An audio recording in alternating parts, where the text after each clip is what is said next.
amarira n'imiborogo iyo twabuze abacu, amarira agatemba ku maso yacu,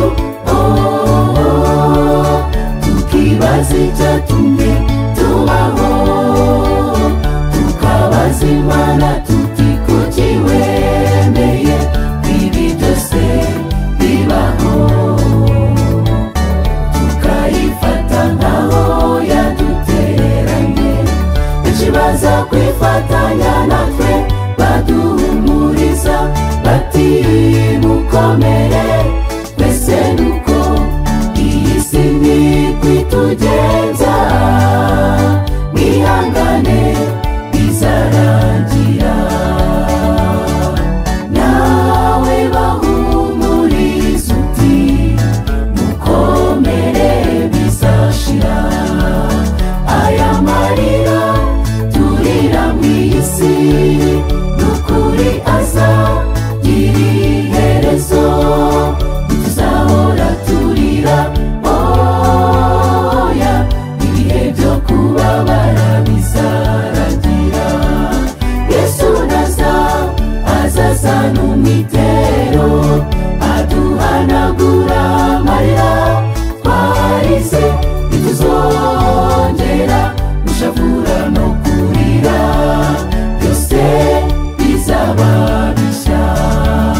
Mukomezanye mutyo mubwirana amagambo y'ihumure, Yesu azaduhanagura.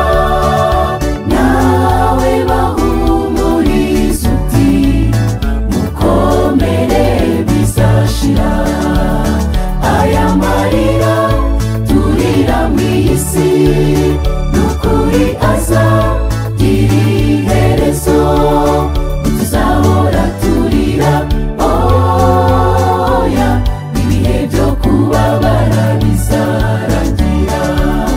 Yesu naza azazana umwitero, aduhanagura amarira twarize, ntituzongera gushavura no kurira, byose bizaba bishya.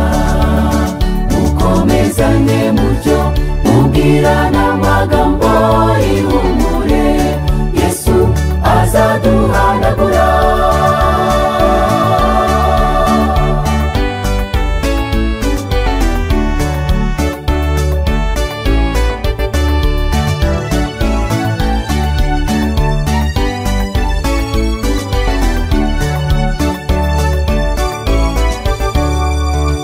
Tubwirana amagambo y'ihumure, Yesu yanesheje urupfu kandi azahamagara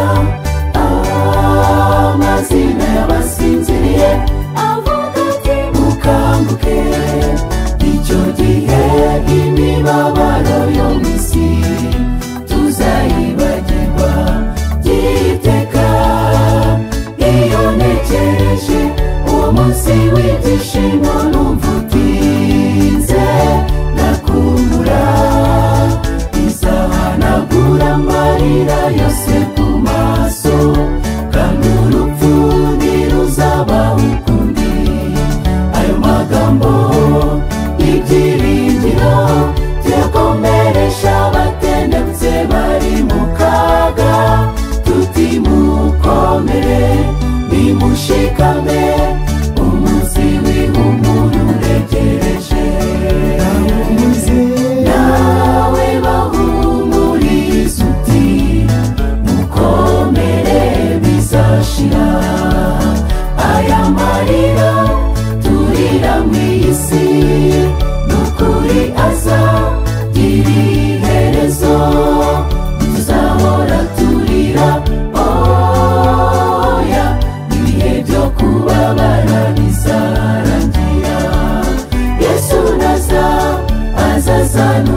asa n'umwitero aduhanagura amarira twarize ntituzongera gushavura no kurira byose bizaba bishya mukomezanye mutyo mubwirana amagambo